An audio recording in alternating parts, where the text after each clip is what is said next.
بسم الله الرحمن الرحيم إن الحمد لله نحمده ونستعينه ونستغفره ونعوذ بالله من شرور أنفسنا وسيئات أعمالنا من يهده الله فلا مضل له ومن يضلل فلا هادي له وأشهد أن لا إله إلا الله وحده لا شريك له وأشهد أن محمدا عبده ورسوله۔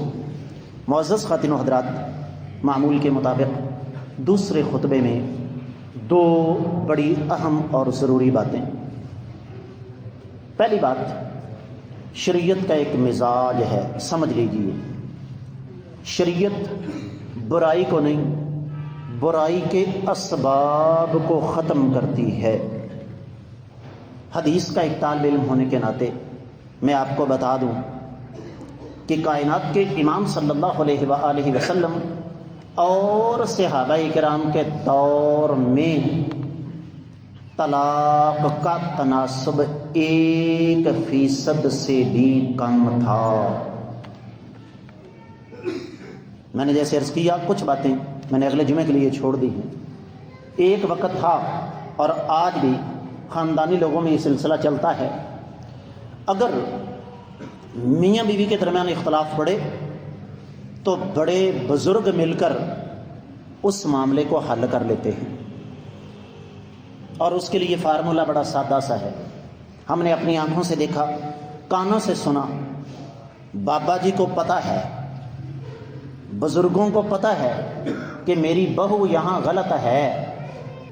بابا جی جانتے ہیں، میں بابا جی کا نام اس لیے لے رہا ہوں کہ مائیاں بہت ہی تباہی مچاندیاں نے، اس پر انشاءاللہ اگلے جمعے بات کروں گا۔ وہ جانتے ہیں کہ بیٹا غلط ہے، بیٹا صحیح ہے، بہو غلط ہے، لیکن وقتی طور پر اختلاف کو ختم کرنے کے لیے وہ بیٹے کو کیا کروا دیتے ہیں؟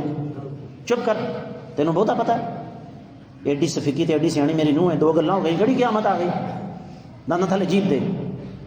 اور اگلی بات بڑی خطرناک ہے، وہ بات کا مسئلہ ہے کہ پھر آپس سے لڑنا شروع کر دیں۔ میں بھی تے تیری ماں نو گزارا کر ہی چھڑیا نا، وہ فرمائی ڈانگ بڑھ لیں دیجیے، اچھا تو میں تیرے نہ گزارے، تو میرے نہ گزارے کیتا ہے، وہ علیحدہ مسئلہ ہے۔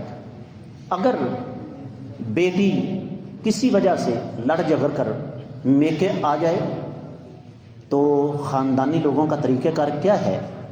باپ، بیٹا کوئی بات نہیں، اختلاف ہو گیا، پوچھ لیتے ہیں، ماں ابا جی میں اتنے نہیں جانا، وہ پتر ایڈی بڑی گل نہیں کری گی۔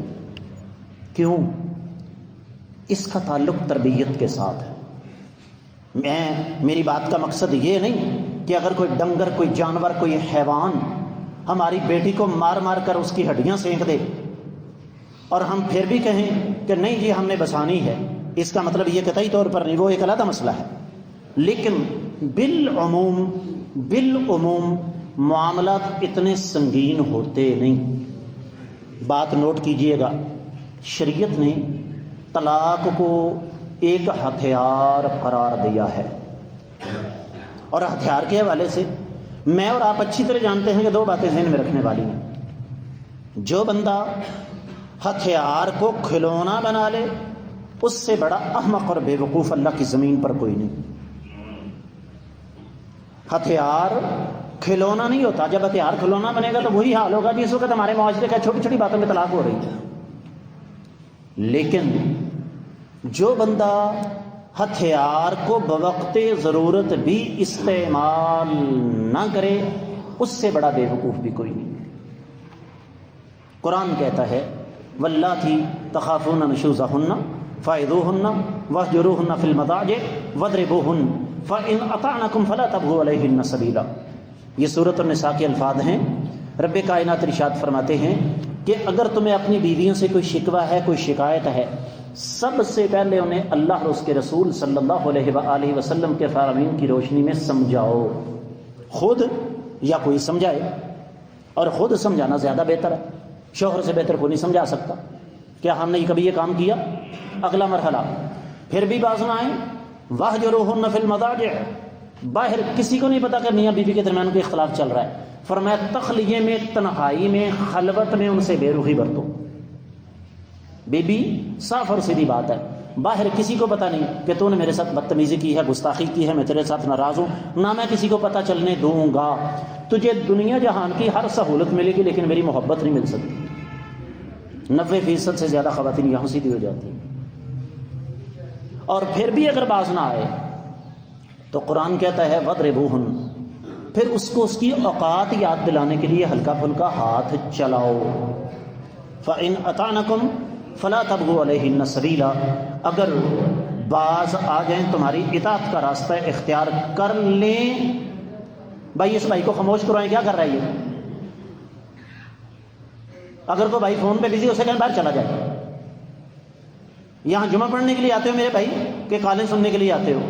مانا کوئی ایمرجنسی ہو سکتی ہے، لیکن آپ کے پاس 5 منٹ اللہ کا دین پر اللہ کی بات سننے کے لیے نہیں.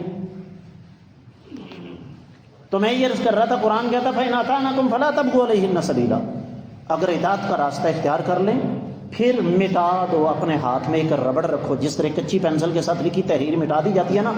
احمق، بے وقوف، بلکہ دنیا کے میں سمجھتا ہوں پاگل ترین وہ میاں بیوی ہیں جو ایک دوسرے کو تن دے تو میرے نہ فلاں کہتا ہے کیتا، تو میرے نہ اے کیتا.